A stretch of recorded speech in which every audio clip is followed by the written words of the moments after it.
My name's Paul Vanouse, and the name of this workshop is Discovering Nature Apparently, DNA.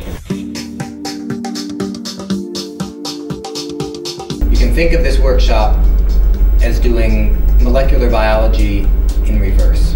Typically, when we image the DNA of an organism, it's to try to understand what type of organism it is. In this case, we already know what the organism is.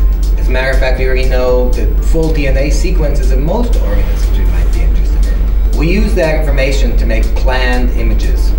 Images that can look like pictures of something else on their own. On day one of the workshop, we learned the fundamental procedures of DNA imaging, things that people often call DNA fingerprinting. A partir de una introducción teórica que nos ha hecho Paul de cómo él produce sus obras, después vinimos al laboratorio donde él nos indicó cómo es el procedimiento y entonces nosotros pudimos crear nuestras propias obras de bioarte siguiendo la metodología que él utiliza.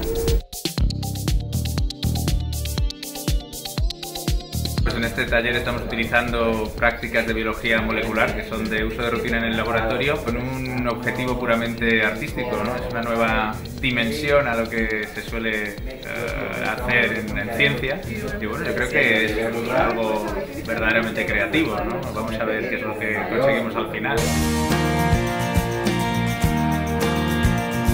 Why would I do this?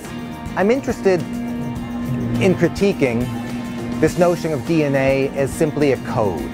It's simply a code without substance, because in fact DNA is very material. We've moved beyond the basic unit of life, the cell, in our understanding of life, to this microbodies, this DNA. And furthermore, we've gotten away from the whole notion of vision as a way of understanding life.